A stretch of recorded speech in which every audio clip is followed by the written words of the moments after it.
Professor Lisa Reynolds is a professor of integrative media. And I was thinking about that. So I'm in my 60s and I never had a professor of integrative media and I would have loved it. Yeah. Our professors were, math science kind of thing. She's speaking to us live from her home in Pennsylvania. We hope to be doing this more often so we can have speakers from around the country Zoom in and be with us here at Louisiana's Old State Capitol. We found her in our search for a more innovative approach and how to look at images of presidents and other politicians in conjunction with our current exhibition of photographs taken by the official White House photographer of two iconic American presidents. And if you haven't had a chance to look at the show, I recommend you do because you will recognize many of the images. They become ubiquitous. The two presidents are Ronald Reagan and Barack Obama, both representing different ends of a political spectrum and both engendered a great deal of respect from the same photographer who spent night and day documenting their lives. First of all, what a cool job is that, to be the official person documenting the life of the American president as he is president. This exhibition is traveling the country, and Professor Reynolds was recommended as a great speaker. She gave a similar talk closer to her home at the beginning of this exhibition's travels. And it was so recommended, we had to have you too. She is going to help us understand the interesting take on trends in visual information and how intentional design decisions can drive a voter's support one way or another. Sometimes we realize it, sometimes we are being guided by things that she will help us learn more about, and we don't quite realize it. So I'm so pleased she was available to speak to us tonight, and thankful that a sister museum guided me into her direction. And also happy she lives in my home state of Pennsylvania. Although I haven't lived there for 30 years, I still consider it.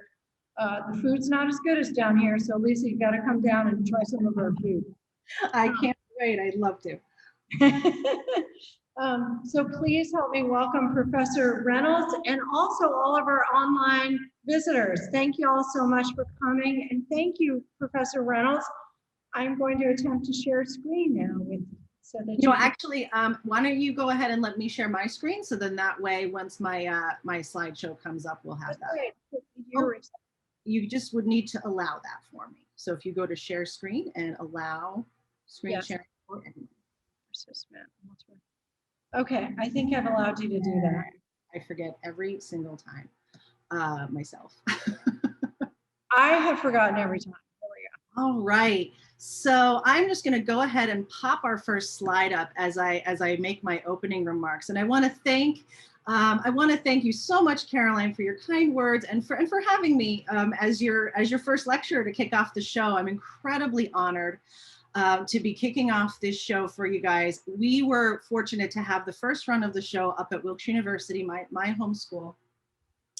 And I really do echo her sentiments. It's an incredible show. The juxtaposition between the two presidents of extremely popular in their opposing parties is really, really fascinating. So I would strongly encourage you, if you haven't gotten a chance to take a look at the show, please do.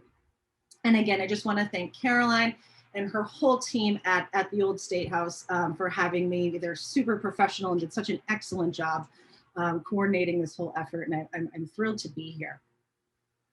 As Caroline mentioned, my name is Lisa Reynolds. I'm a professor of integrative media, and what that means is in my freelance practice, I'm primarily a graphic designer and creative director.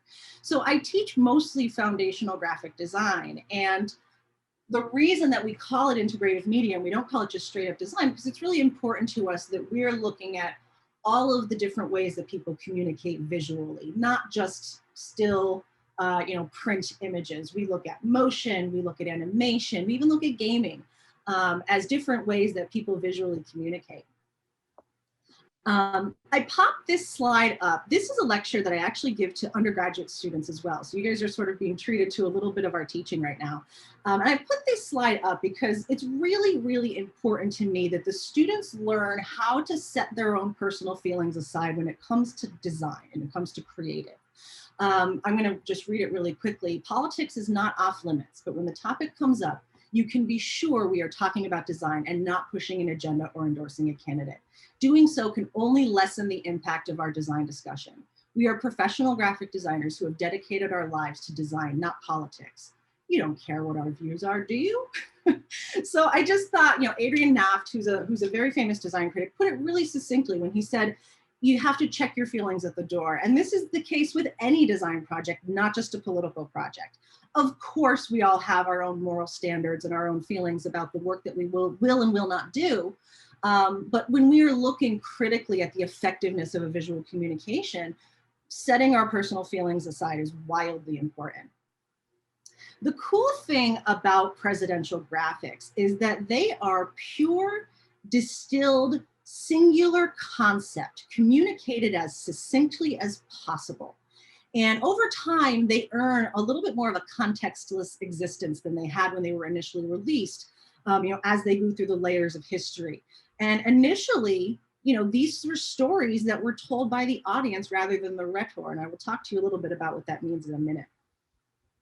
But the reason that I go through this and the reason I even do this is it started, a few years ago when our nation started to become really, really divided and very vitriolic. And I obviously, as a human person, have my own opinions and my own personal beliefs. And for me, it was really hard to see all of this sort of division and all of this argument happen. So I entered into this research, and you'll see a lot of my more recent research when we get towards the end, really just to try and help myself contextualize how divided we are and why we are so divided. So it's a big part of why I show this to undergraduate students as well. Also, the images that you are going to see today are not new. I didn't create them, and you're probably very used to seeing quite a bit of them. Many of you come from different backgrounds, you're all different ages and socioeconomic backgrounds. So a tremendous amount of this is going to look familiar to you, but I'm hoping that I can contextualize a little bit from art trends and sort of different technologies that were happening at the time. So let's begin at the beginning because, our nation is not that old comparatively. So we're remembering, of course, that we are dealing with a population right at the beginning who, America was the United States was the great experiment. And you have a group of people who aren't terribly used to so actively participating in the political process. So when you see things like down here on the bottom left, the General George Washington campaign button, this is really the origins of a piece of campaign material that was able to still be in use right now. Today, I still have a collection of several campaign buttons from the most recent campaigns. This would have been a little bit more literal, obviously been used as an actual button, probably on the cuff sleeves or at the top of the jacket. And again, this is one of the first ways that we see people communicating their support for a politician or for a candidate. This is a population that was not used to doing that. The thing to remember is that early on, very few, almost none of these pieces that we're going to look at were created by the candidates themselves or any form of staff. Campaigning was very, very different at the beginning of our nation. So most of the things we're going to see were by, individual well-wishers, people that were supportive of the candidate, organizations that had some particular special interest in supporting the candidate. Very few of these communications are coming directly from the candidates themselves, and that's going to reemerge later. We'll talk about that in a little bit. But one of my favorite pieces is this Jefferson banner from 1800. It's hard to see because it's so faded, and this one throws a little bit of shade. It says, with the banner, the lettering on the flag reading, T. Jefferson, President of the United States of America. John Adams is no more. Now that sounds not really as mean as we're used to hearing, but at that point, that was a pretty significant, stand to take, and that was a pretty significant emotional expression for those people to have. So we're certainly not seeing the coordinated efforts that we see today, but definitely we don't see those until closer to the turn of the century. So a lot of the visual lift is very segmented.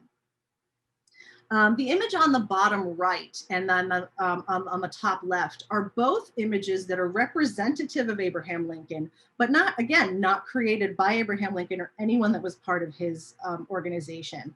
The one on the right is a political illustration by Thomas Nast.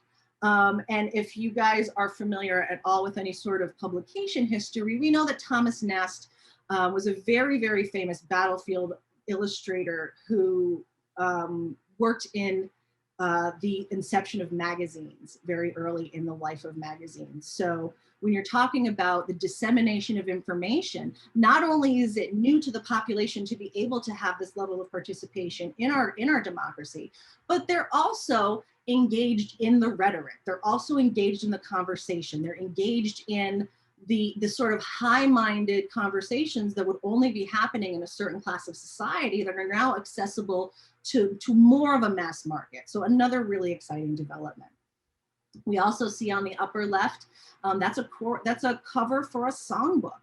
And again, we see this theme happen over and over early on, where songs were written almost in a heroic manner, as you would have heard them with knights in the medieval time, about political candidates. The center is the top center here, the Harrison flag, is the really fun one. And that was from the 1840 presidential run of William Henry Harrison. And it's hard to see, this is super rare imagery, but this is a giant rolling ball. It was literally a huge ball that was about two person heights high, that they would roll from town to town. And on this song, or on this ball, which the whole theme around the ball was keep the ball rolling, was his theme song, which is where we hear the Tippecanoe and Tyler 2 reference. That song has been lost to history. The full lyrics of that song has been lost to history. But that song was what was on the ball as it was being rolled from town to town to town. So but again, this was not done by Harrison or his campaign. This was done by a supporting civic organization who took it upon themselves to do this campaigning work for them. So you can see here, the beginning of our country, we're very much figuring out how to communicate. We're very much figuring out how to communicate in a democratic situation, because this is incredibly new for us. So around the turn of the century, well, I wouldn't even say around the turn of the century, mid-1800s, chromolithography arrives in the United States. That is a mass producible color printing. So we start to see these vibrant and colorful reproductions because we have the capability to mass produce and reproduce in bright photorealistic color. Because of this, candidates are able to inject, and supporting organizations are able to inject a lot of symbolic visual imagery, and very, very rich and very, very layered, which was super common right around this time. As we have greater technological capabilities, we begin to design to those capabilities. So now we start to see, I'm going to start over here on the upper left with Louisiana's own Zachary Taylor and Millard Fillmore from 1849. And this is really where we begin to see that race to be who can be the most American. Very rarely will you see an image at this time that doesn't have a full color red, white, and blue rendering of a flag of some kind. Taylor and Fillmore are adding additional hyper-American elements, the eagle, the crossed flags. They're also bringing in some of these sort of larger than life, big Victorian concepts in. They're putting themselves on a stage by using these curtain graphics. They're militarizing themselves by using these floral sort of finial aspects here. So very, very heavy-handedly patriotic at this point. And if you jump over to the poster for Henry Harrison over here, we see a little bit more folksiness. in the image. So Harrison's color strategy is remarkably different than Taylor and Fillmore, because here we're seeing not only a very spare use of color, but we're also seeing a lot more, I mean, a lot less sort of brand imagery, right? You have Taylor over here with the flags and the gilt curtains and the finials here. And here in Harrison's poster, you see a simple cabin. You see the wildlife elements. You see the forestry elements. So he's trying to sort of position himself as a lot less of sort of a fancy fellow for that time and a little bit more of a rugged sort of frontiersman type of person. And as if you couldn't get more opposite, to the right over here, you're seeing Grover Cleveland and his wife, Frances. Again, this was not created by the Cleveland campaign, but rather the Democratic Convention. And you can see here, Cleveland and his wife being elegantly welcomed to St. Louis, floating opulently above the city, communing with Lady Justice. There's triumphant birds, the Capitol is in the distance. This is an example of the curated image of self-fulfilling prophecy. We see many candidates use this sort of consecrated by God imagery. You see it actually down here on the right with, excuse me, the McKinley poster with the rays of light sort of shining out from behind him. This is really big cues towards this idea of being chosen, being the chosen one, or being the chosen by God candidate. But when you again look at Cleveland up at the top, you could not really put more detail, more rich, opulent detail into this poster. So all of these, campaigns are really going out of their way to paint themselves as this sort of high class, chosen, there can be only one kind of person. In 1896, let's see, this poster down here on the left, the William Jennings Bryant poster, this is called the Bryant Octopus poster from the 1900 election. This, I'm sorry, I need to move my Zoom window here because I can't actually see the whole thing. There we go. And this poster is the ultimate example of lithographic campaign poster from that time period. It is legitimately filled with visual metaphor. You have no crown of thorns, no cross of gold being proclaimed in the banners. Bryant is surrounded by the Statue of Liberty being hailed by liberated Cubans and Filipinos. We have the plow and hammer symbolizing American agriculture, the Liberty Bell, a figure of justice, a silver dollar and gold coin, which represented the 16-to-1 monetary issue that was a huge point during that particular election. Most compelling is the image of Lady Liberty down here in the bottom left, wielding an axe, chopping at the octopus of trusts, which ensnares its tentacles, representing major American industries. So here is where we start to see this really, really metaphorical communication happening in these presidential communications.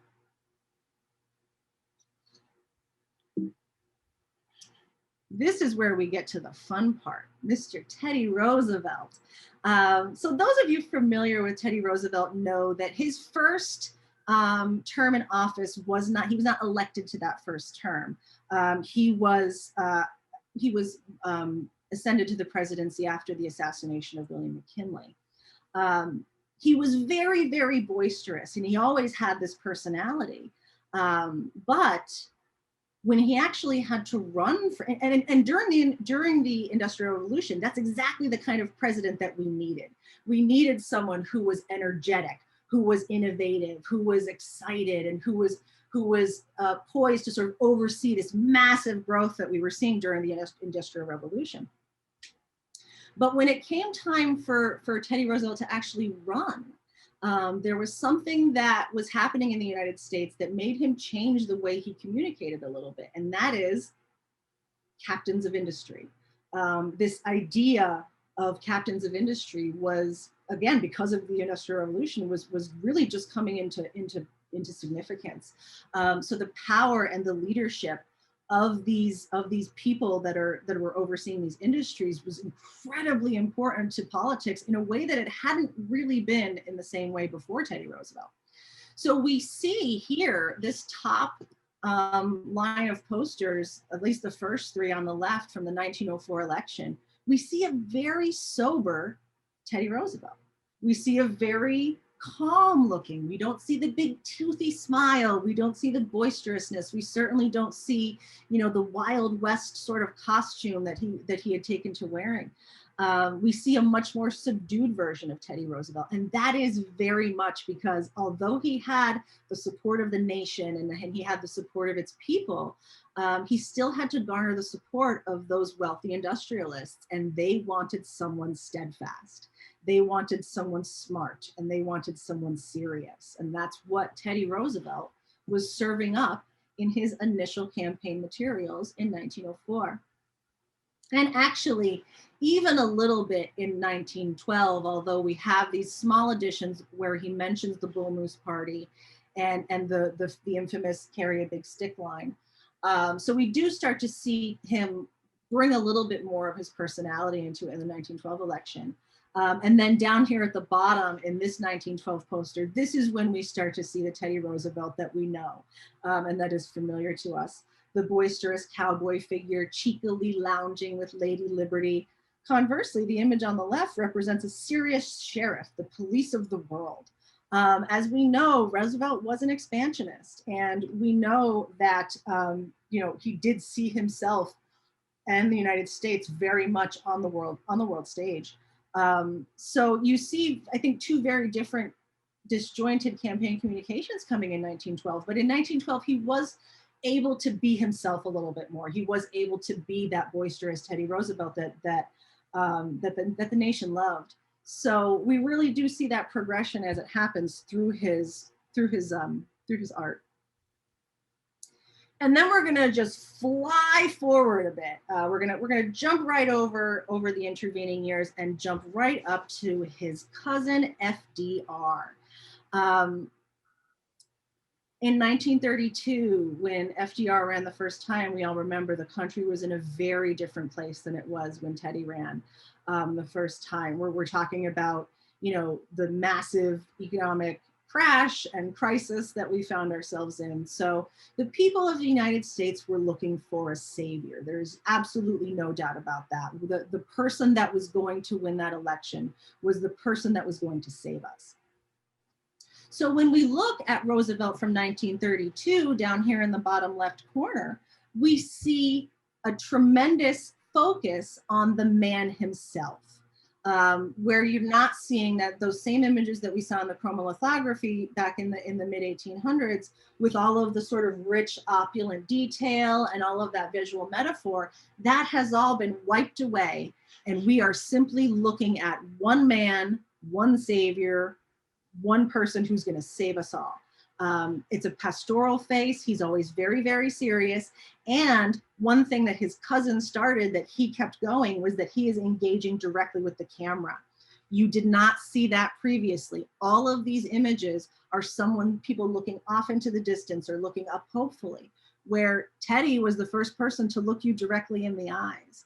And FDR kept that. And that was a really important way for him to humanize himself and to make him as a person the central focus of the campaign. This is also the first time we're seeing very great consistency with visual communication. FDR, because of his illness, as we all know, he did have polio for the majority of the time in his presidency, was very specific about the way he wanted to be seen. He was very specific about the way he was shown standing or sitting or in any kind of context, because he worked very hard to sort of minimize and hide that disability from everybody. So you see here in the images on the left of Roosevelt, you see a very specific pose, and you see it repeated over and over. Same camera angle, same pose, same face that he's making in every single one. But then in 1940, we started to have measurable results. This poster here, the Re-elect Roosevelt, the Labor Party poster, again, was not created the Roosevelt campaign. This was created by one of the labor unions. And we're starting to see very specific things that measure Roosevelt's success. So he's making a comparison. In 1932, there were breadlines. In 1940, we have higher wages, homelessness and low rent homes, banks closing, and Social Security. This poster will be used over and over again by Democrats moving forward. Anybody that wants to call to mind FDR, anyone that wants to trade on the successes of FDR is going to reuse this concept poster, this concept art. But we also start to see more phrasing and more words join Roosevelt specific to his policies and the things he was trying to accomplish. This one I really love though, because it is negative and it is sort of anti-FDR, no third term. But I just kind of want everyone to feel how benign that negative campaigning is, because it's going to start to get nasty real quick. So just latch on to this image right here, and hopefully that will remind everyone where we came from when it came to negative campaigning. A simple thumbs down and no third term was just about enough to get the job done at that point. And then we're going to jump ahead even further because we cannot cover every single election. That would keep us here all night. So we jump forward to 1952. And with the end of the war comes positivity, right? With the end of the war comes bright colors and clever slogans and playful images. Americans were done being sad. We were done rationing. We were done feeling like everything was so terrible. So the bright, bold graphics that the Eisenhower campaign was using at this time were just the antidote this country needed to re-engage in the political process and become excited about it again. You tack on a really pithy slogan like "I like Ike," and just the virtue of using his nickname alone is a sort of, it's not a new concept, but it's a concept that is absolutely intended to soften Eisenhower and to make him more accessible to a more youthful market. When you look at this initial image up here at the top of the stern-faced Eisenhower, this does not look like a fellow that these young soldiers, you know, coming back want to throw their support behind, want to have a beer with, if you will. So they started to leverage a lot more smiling. You can see Eisenhower's face changes completely when he starts to smile. He becomes a lot more accessible, a lot less intimidating and frightening. And then you add his young, you know, counterpart with the perfect teeth in Richard Nixon with his quippy little nickname. You have a recipe that was just what the country needed right at that time. So much of this presidential communication has to do with the right artwork at the right time. And this more sort of congenial, casual representation was exactly what had to happen right after World War II. Also, we're seeing a big move towards consistency. We're using a consistent typeface. We're using consistent hierarchy. This word Ike is appearing essentially in it's the same, if not a very, very similar typeface across multiple materials. This was not something that happened in a big way before the Eisenhower campaign. So it's a really exciting development. Now, JFK. And there's not a lot to say. It's hard to find a lot to say about a man whose entire campaign strategy, the whole visual plan that these people had was just handsome. Like, okay, here on the left, yes, look at this very handsome man. We want him to be president. Oh, in the middle, in profile, still handsome. Don't even worry about it. Oh, and then over here on the left, he's looking up and he's very serious and he has a vision for the future. But guess what, ladies? Still handsome. And I kid and I joke, but I'm not even joking with you. I always have to include this because I think you would not believe it. This is what the Google search looks like. If you Google search JFK campaign poster, unbelievable consistency. red on top, blue on the bottom, Kennedy for president, handsome face. This was their entire strategy. But when you think about it, and you think about how JFK was positioned, he was the youngest. He was from what we would consider, the royal family of the United States. He was a war hero. He had his beautiful bride. All of these things were manufactured to create this beautiful visage of a movie star candidate, right? He wasn't the first movie star candidate, but he was by far the one that we learned to look at as less so a man and more so as a persona, right? More so as this larger than life mythical creature. And that started with the blinding repetition of his face, just his face, bust, neck up shot over and over and over again. This was very much a strategy. Poor Nixon never stood a chance.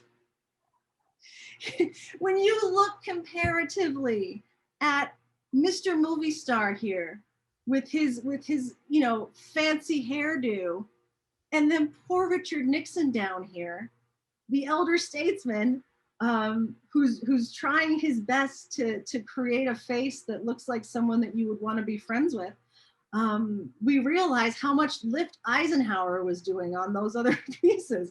We see that that Nixon's, so much of Nixon's success in that first one was because of his just youthful smile. And here we're seeing a much more subdued Nixon. And that, I think, unfortunately worked against him in that particular context.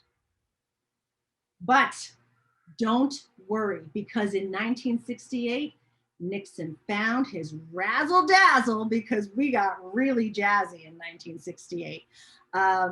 Nixon started to realize the value of being a celebrity president. So when you look at this poster, the top left poster, we see professional athletes and movie stars and other famous journalists and politicians of the time, all of those people lining up behind President Nixon. The other thing we see here is a callback to those chromolithography posters that we saw in the middle of the 1800s. And what that does is that positions Nixon, again, as the elder statesman, as the experienced candidate, as the experienced politician.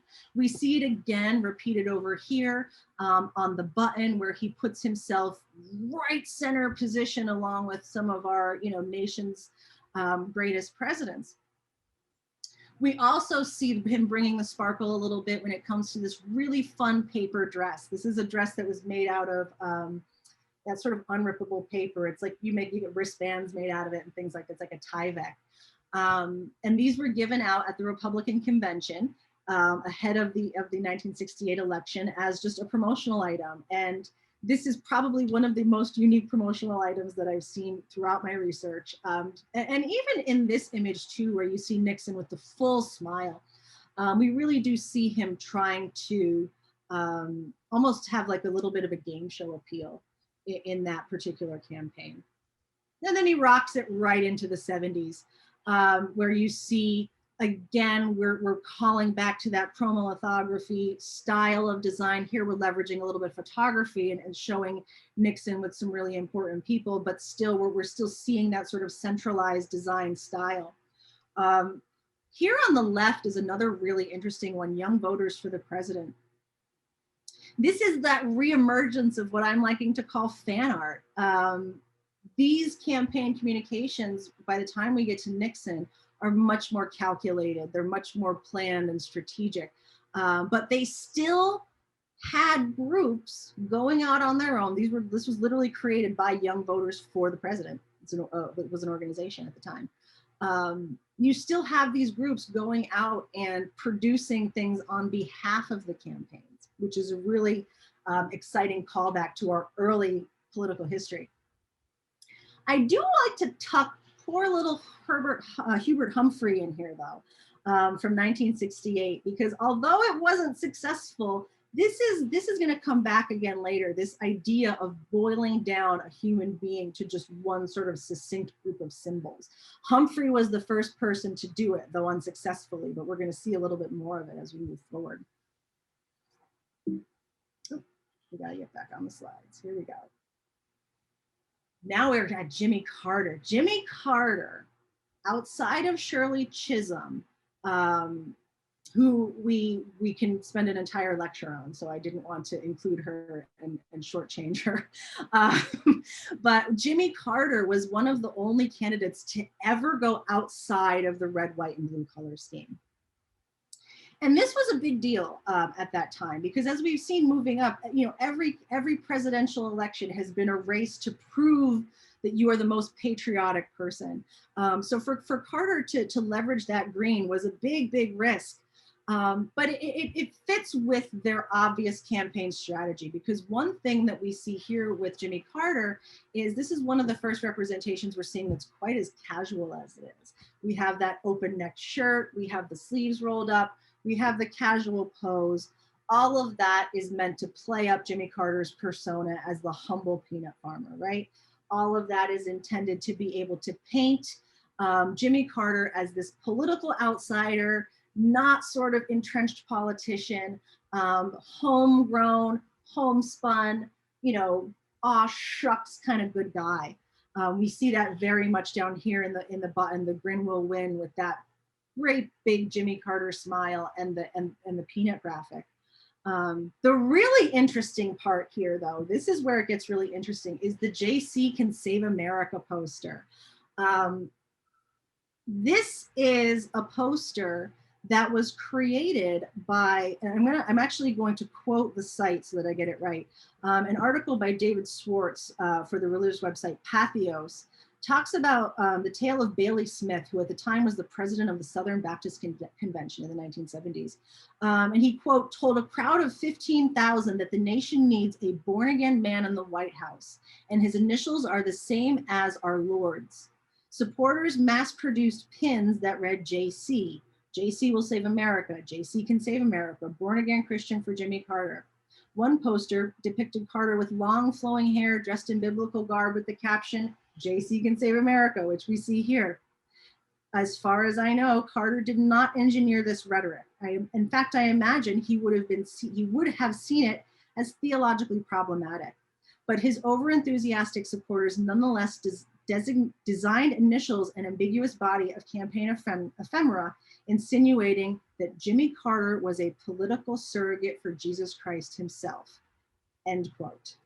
This is the first time we see a very strong presence from religious evangelicals involving themselves in the political process. And surprisingly, it was for Jimmy Carter. So that's just a really interesting bit of campaign art that I thought was important for us all to see. The images on the right, stylized patriotism creates the perfect frame for movie star Reagan. The aggressively patriotic answer to Carter's green John Denver aw shucks imagery. Down here on the bottom, you have Reagan framed by his, the actor Reagan, framed by the American flag, and that iconic phrase, "Let's make America great again," which we saw pop up a little bit later. This was a very obvious choice for someone like Ronald Reagan, leveraged the same way they did for John F. Kennedy, leveraging his face at any time possible. Personally, I think part of it is because I think a lot of people at the time didn't believe that it was the same Reagan. A lot of the sentiment at that time was, Ronald Reagan, the actor? You mean that guy? So using that face and making it recognizable and making sure everybody makes that connection, super important. But 1984 was the real game changer. So in his second election in 1984, this is the first time we're seeing the pervasive use of the candidate name and date and that's it model. And when you think about it, it makes a whole lot of sense given how popular Ronald Reagan was, how recognizable his name was. this is really an act of political genius in 1984 to just say, you know what, we are just going to put his name, his running mate's name, and the date. It's really all anyone needed to know at that point. Because if you didn't already know what Reagan stood for, then you probably weren't going to vote for him anyway, right? And then unfortunately, for my notes, and I'll tell you what my notes actually say, the era of the big boring nothing. RIP graphic design, 1998 or 1988 to 2008.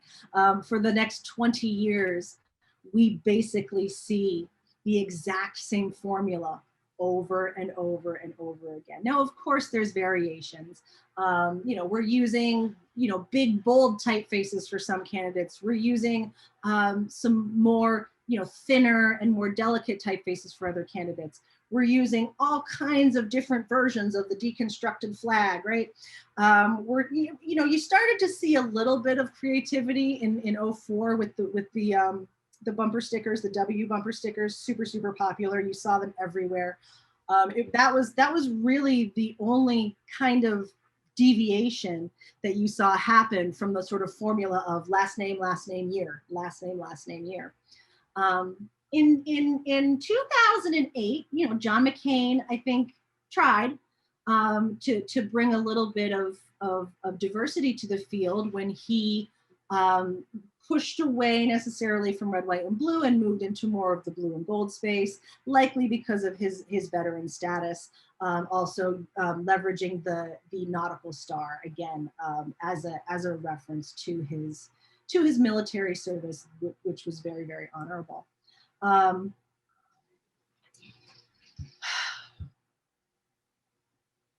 But poor John McCain, from an identity standpoint, never stood a chance. The Obama O, this was truly the first time that we saw a mark that was fully able to represent a political candidate wordlessly. So even Humphrey had the name right underneath those double H's. But this is the first time we were able to see a presidential candidate be summed up in just a symbol. Now, obviously, when you break it down, there are specific elements. They call it the sky bow, or the the rising sun or setting sun sky, the sunshine or the moon itself, as whatever you prefer to see it. The field of flag stripes, which also serve to represent the idea of like heartland crops and the lines on farms. And the interesting part is that despite historical strategies of the past, the Obama team felt it was very, very important to stick with the traditional red, white, and blue. Obviously, there was so much about Barack Obama that was already considered sort of other or outside the norm, that his design team felt that it was most prudent to, at least from a color space, stay in the more sort of traditional American color space. They did interject this idea of tech blue, as you see here in the 08, that lighter blue. And I think that was just sort of their way of modernizing the look and making it feel a little bit more up to date and modern. But we're still in that traditional red, white, and blue color space. So this is the entire suite this is a good portion of the pieces that Barack Obama used. And DeRoy Plaza put it best in an article for Fast Company when he said, the high production value and disciplined branding of the Obama campaigns deserve a great deal of credit for raising the standards of campaign branding, proving that the great branding provides a powerful platform to build trust, tell stories, and engage in public information. But experimenting with non-traditional color palettes was never in the cards. Obama's campaign branding was more concerned with quality and modernity than it was confronting established norms. The image on the left, the top left image up here, the Obama Hope image, was created by street artist Shepard Fairey, and there was quite a bit of drama around its creation. It had nothing to do with Barack Obama. It had to do with his use of an Associated Press photo to create this artwork. that was sort of a separate legal issue that Shepard Fairey had to deal with on his own. But it represents a genre of campaign visual communications. And again, it's hearkening back to those ones that were not necessarily created by the campaign, but by either individuals or organizations that wanted to support the campaign. But what happened with the Obama campaign was they co-opted this image. They basically adopted the image as part of the overall campaign strategy, and they integrated it whenever possible. Why did they do this? It's simple. It raises Obama's street cred. Shepard Fairey is a street artist, best known for, you know, clandestine graffiti art and otherwise illegal art activities. So having an image like this created by such an artist really raised Obama's street cred and made him a lot more appealing to the sort of, you know, more I guess youthful and you know, mild criminal. No, Shepard Fairey's not so bad. The usability of the mark, able to, you know, maintaining brand consistency is unprecedented.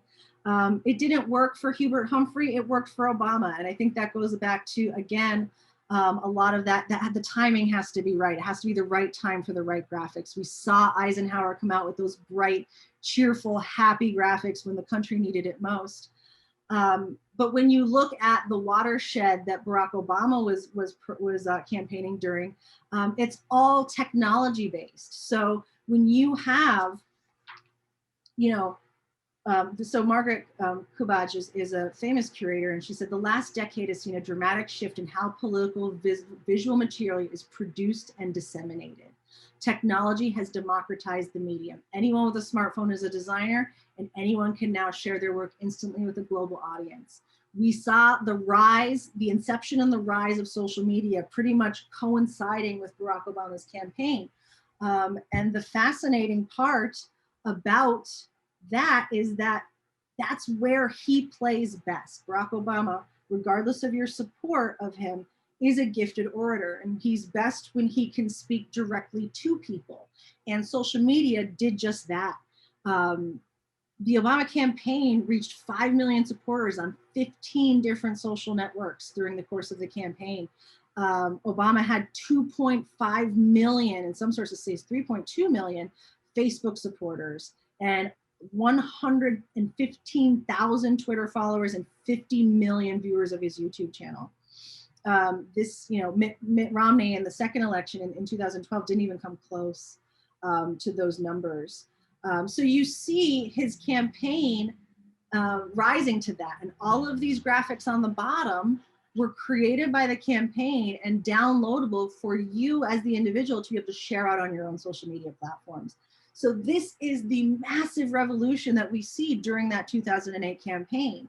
And because there was so much digital communication and so much digital transmission, customizability was extremely important because everybody has their own issues and feels really strongly about them, but consistency had to happen. So being able to produce this one little mark that almost worked as a button that can be kind of placed anywhere in any color space and graphic style and still serve to unify that campaign, well, that's going to be a winner at this time, at this point in time.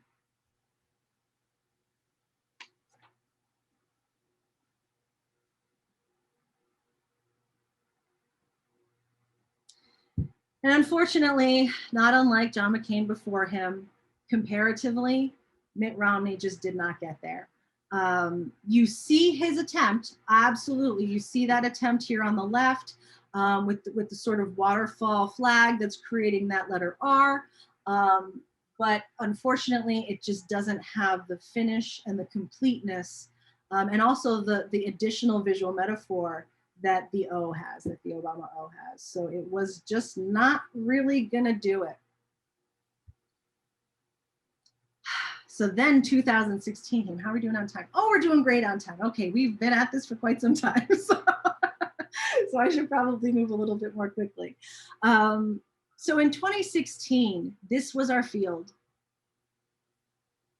So I think we all can make that connection to the slick, professional, really carefully considered branding that Barack Obama won with for 2 different elections and the Republican field's response. in that follow-up, and Bernie as well. Because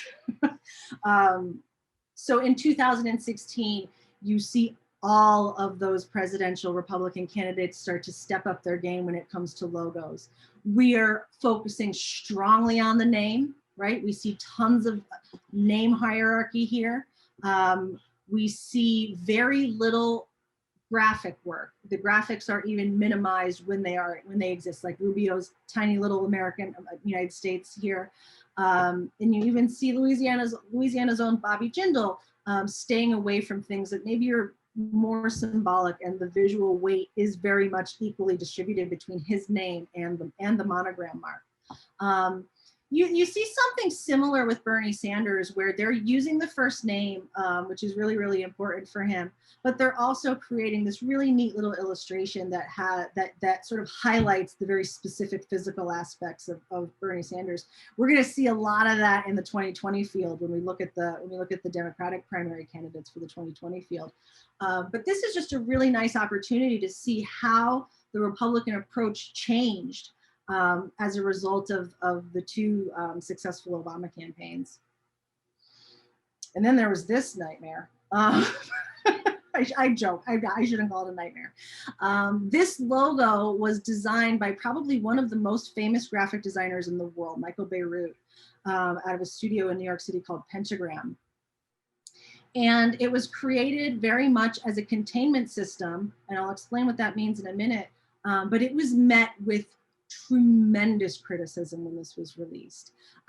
People said, why are we using an H for her first name when she has such a recognizable political last name? Why is the arrow red? Why is it pointing to the right?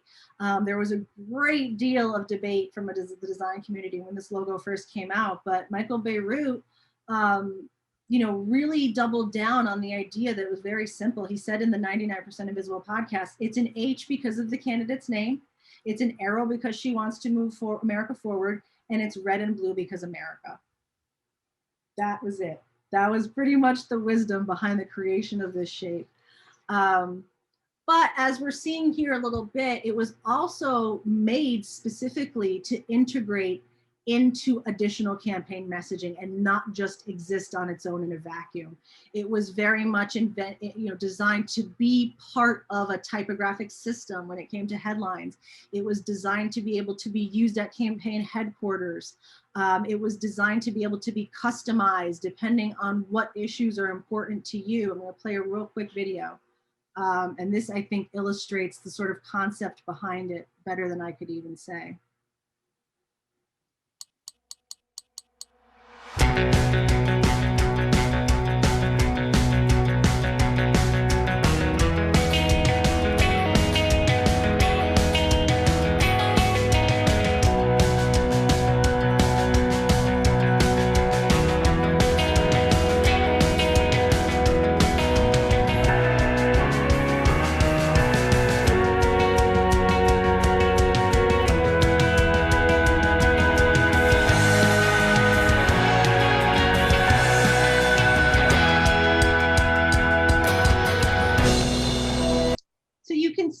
That mark was in, we're jumping ahead. You can see how that mark was intended to be a containment device for whatever people, whatever their personal issues are, whether it's LGBTQ, farming, the economy, whatever's important to you, that containment device can manifest that concept.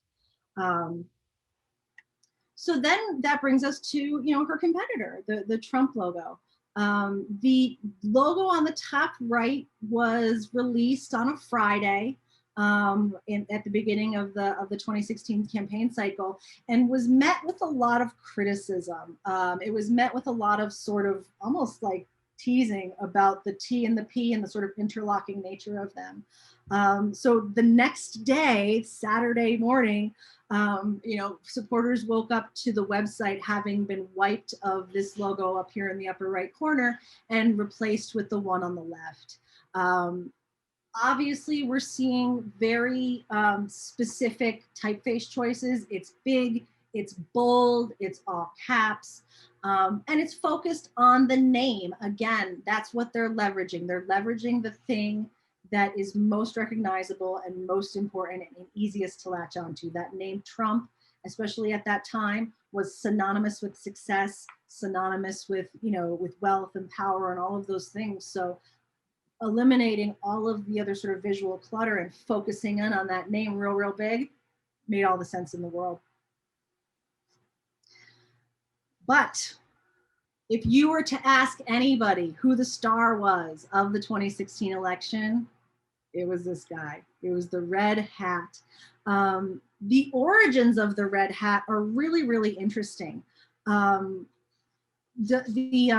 campaign manager at the time, Corey Lewandowski, said that it was just sort of sent to them as a sample by somebody. They didn't even really remember who.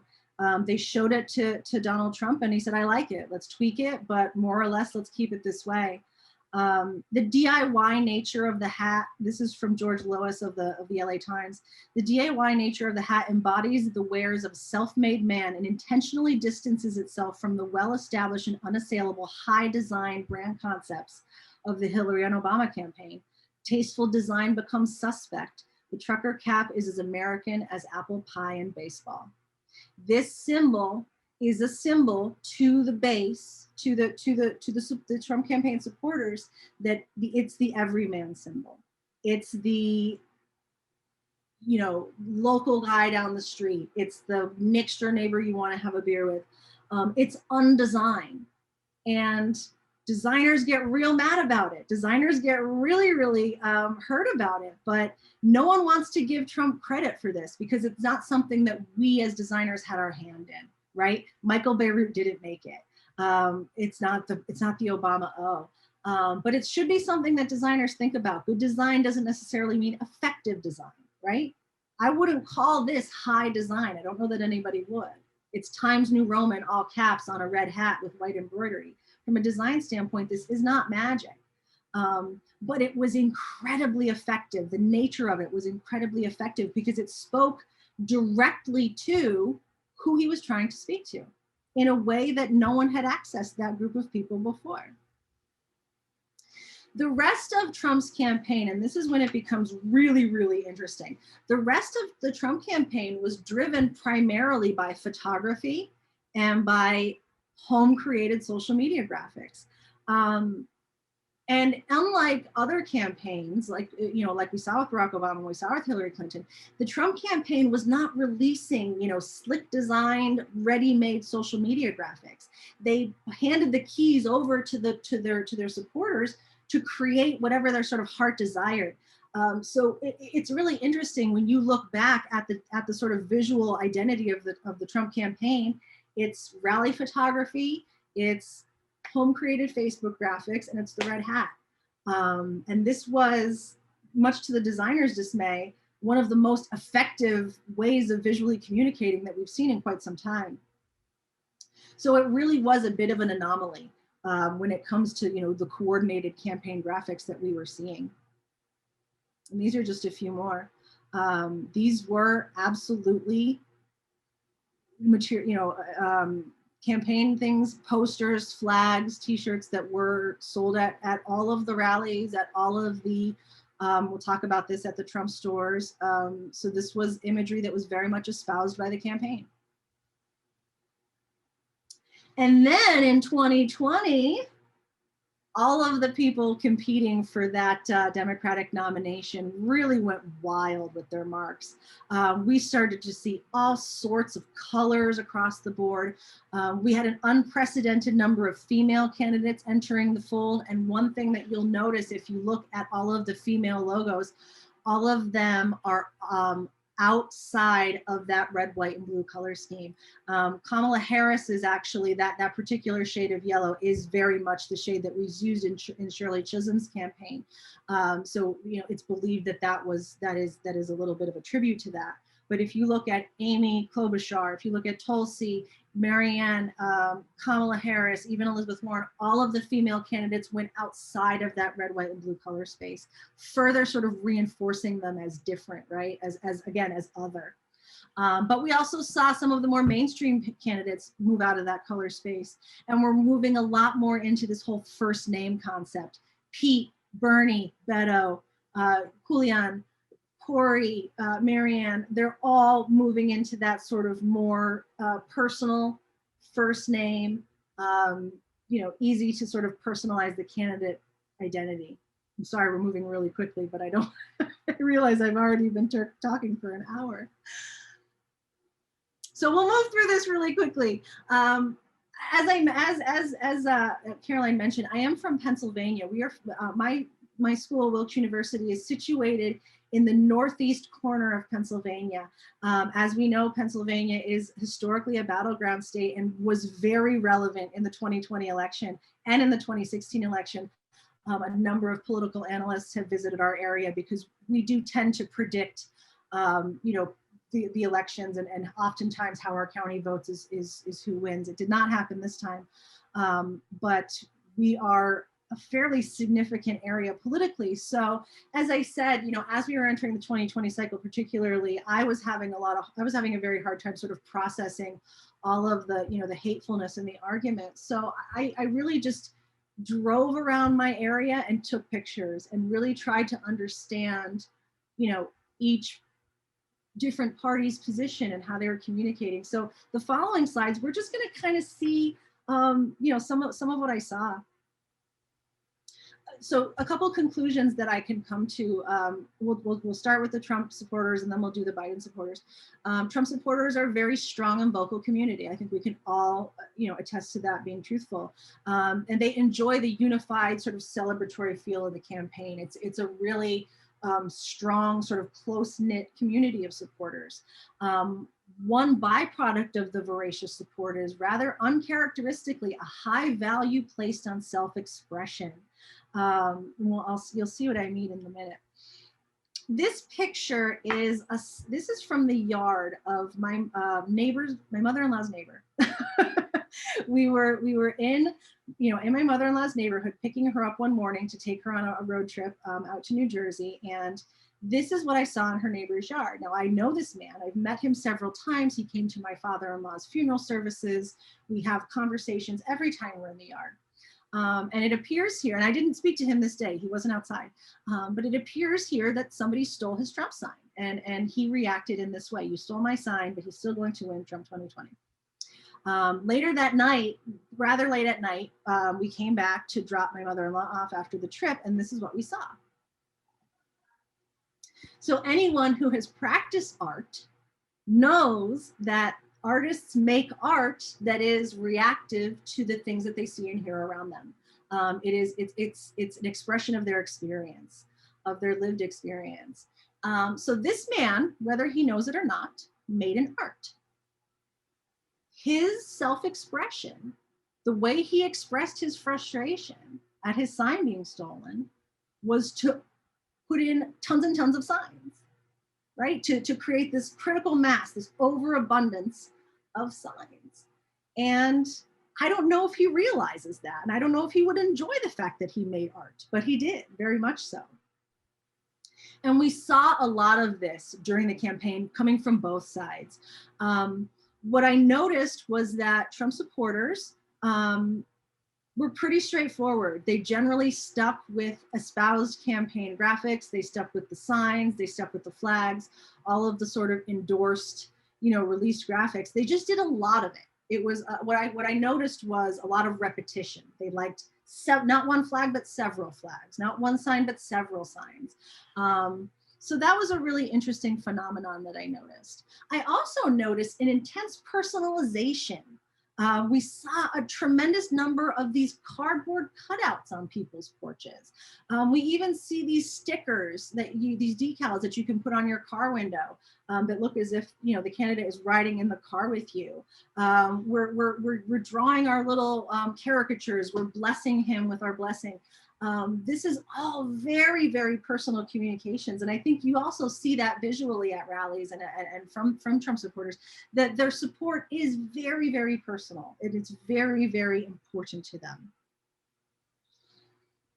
sadly, and we'll see this on both sides, there were just vulgar or aggressive representations.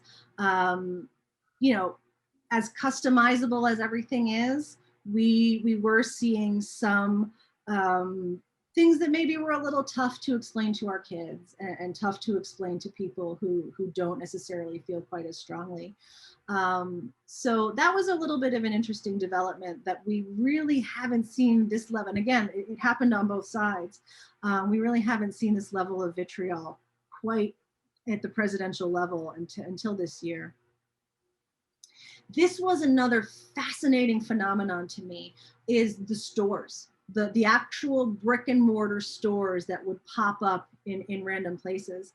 As you saw with some of the later campaign art, a lot of it was really carefully controlled and really carefully curated. And even on the Biden side, you could only get a yard sign from the Democratic headquarters, where, you know, in this context, we're seeing literal retail stores open. And I think that's a really interesting testament to how the campaign interacted with licensed merchandise. None of this was probably licensed by the campaign, or none of these people had rights to use that Trump name. But I think the campaign realized that if they just sort of allowed this to happen, you would have a much more strong grassroots level of support than if they tried to act as sort of the police of all of the materials that were being put out. And not quite as much anti-Biden as you would think. Most of the anti-materials were very specifically against Democrats overall, or specific political figures that were not Joe Biden. So Nancy Pelosi, different levels of local government, Tom Wolf, and people like that. So that's another really interesting development, that the hate wasn't necessarily piled onto Joe Biden until after he was elected, but during the election cycle, it was much more sort of generalized towards Democrats and like specific key players that were not running against. So it was an interesting development. Conversely, Biden supporters are positioned as activists and fighters typically, and they tend to value their perceived cleverness a great deal.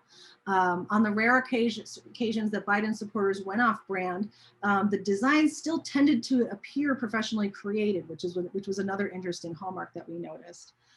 We saw a lot of sort of different representations. I think the most interesting one down here is called the Biden Barn. This was outside of Lancaster, Pennsylvania, and they basically found a family that had a farm that was supportive of the campaign, and the campaign themselves sent a crew to go and paint that barn. So this was absolutely a creation of the campaign. So I thought that was an interesting one, just to make the investment to paint an entire barn. A drop in the bucket, obviously, when it comes to campaign finance, but and not only did they get the leverage of the people driving past that barn, it became almost a destination. So you had people from out of the area traveling down to take pictures and to see the barn. So it's an interesting development in that regard. A lot of homemade Biden-Harris support content. They weren't necessarily buying into the flags and banners and signs in the same way the Trump supporters were. Rather, they tended to kind of create their own DIY materials, which was, I thought, an interesting point. Come on, there we go. When they did stay on brand, it was very on brand. So same typefaces, same colors, different shapes and sizes, but by and large, you know, sticking with the established Biden branding. And just the same way, there was some really aggressive materials that were anti-Biden or pro-Trump. There are some also that are pro-Biden and anti-Trump that are really aggressive and inappropriate. So as I said, this was really the first time we saw that kind of profanity at the presidential level. This is the first time we're really seeing, you know, this really, really cruel sort of criticism at the presidential level. I hope it doesn't continue, but I think that is also a byproduct of that sort of espousal of the homemade campaign materials. You run the risk of people making what they want to make. And then you have this sort of other faction of people, because as we know, Biden wasn't a lot of people's first choice on the Democratic side. So instead of seeing a lot of sort of support for Biden, we saw more sort of anti-Trump. When that was what the messaging entailed. You saw a lot more vote him out than you saw vote him in. Because again, Biden wasn't people's first choice, but they still remained supportive. So this was a big theme that we saw.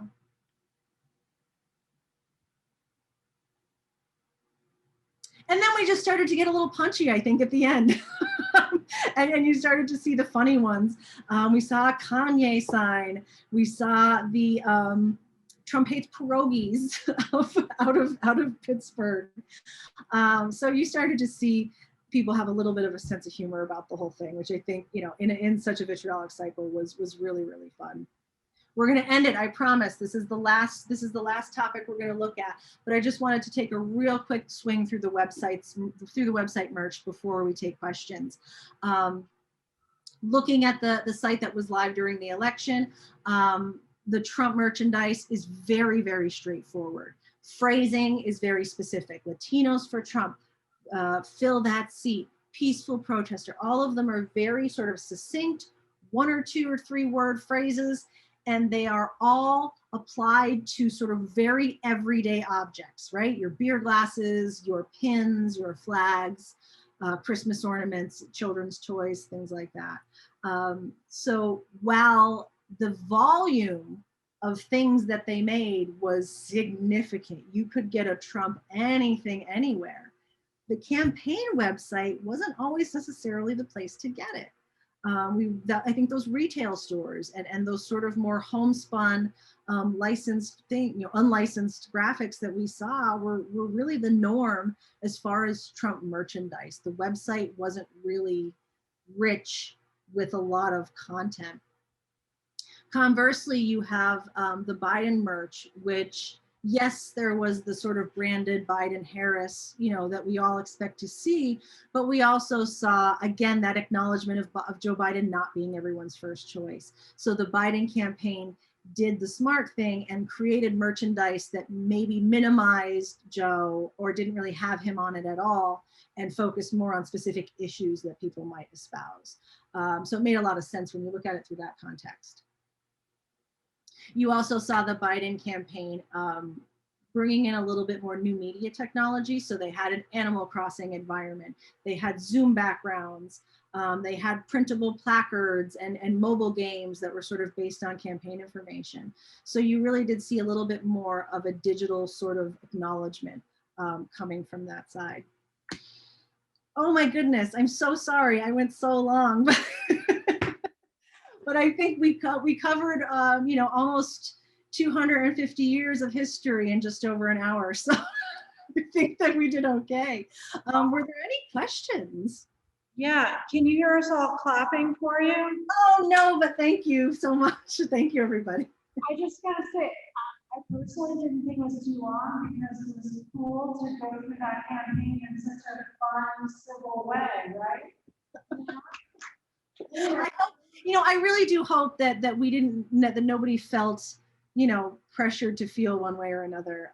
Again, I'm an educator and I'm constantly, concerned about how my students are forming their opinions of the world and how they're forming their, their interactions with how they're going to be citizens. And, being objective is incredibly important. It's a skill that you have to practice and cultivate. I have a question because this was such a divine campaign. I'm so sorry. I am having a hard time hearing though with the microphone. So I'm not sure. I turned off one of the fans I have going. I might sound like I'm in a well. Can you hear me better now? I can hear you better now. And if you were to paraphrase questions, that might help too. Okay. So it was really pleasant to talk about that last election. without getting a headache. It was really interesting. I just wonder, are there any clues that whenever this next election will take place, that the fatigue we all might feel from that last election might subside and candidates will respond with positive messaging? Oh, everybody's shaking their heads no. Well, I think the one area where we can be hopeful is that the way that the Trump campaign sort of ran that visual messaging was very much to sort of give the keys to the kingdom over to the base, to give the keys to the kingdom over to the supporters, and that comes with the double-edged sword. That comes with, you know, voracious support, but it also comes with a significant loss of control. And I don't know that you would have another candidate that has that characteristic sort of want, you know, that would allow them to relinquish control in that way. I think even in the Republican field that we saw in 2016, or no, I'm sorry, and no, right, that's right, in 2016. I think even the Republican field that we saw in 2016, we did see a move towards sort of more sophisticated graphics. So I think any other candidate besides Trump, don't know that they can pull off what he did from a campaign visual standpoint. Might not be able to. I thought it was interesting too that some of the cool graphics just didn't push the candidate over it really is often the candidate who has to put it over the goal line. So I personally kind of like that Jeb logo. I forgot about it. It was kind of cute. With the exclamation. Yeah, you like that one too. Yeah. Any questions from here? Lisa, thank you so very, very much. You're a joy to work with. That was a really interesting take. I encourage those of you who are out there, we're going to produce an online walkthrough of the Pete Souza photographs of Reagan and Obama. And those of you here in Baton Rouge, please come back and bring family and friends to this exhibit. It's just here a short time, and you'll recognize so many of those iconic photos. And that's another way that we look at presidents in history, with the way they're documented as history is being made. Thank you so much, Lisa. You're awesome. Thank you so much. Thank you so much, everyone, for coming. I really appreciate it. Thanks. Take care. And you've got more clapping here. Thanks again, Lisa. Thank you so much. Enjoy being down the shore. I sure will. Thank you. Take care, y'all. Thanks so much for attending, those of you online too.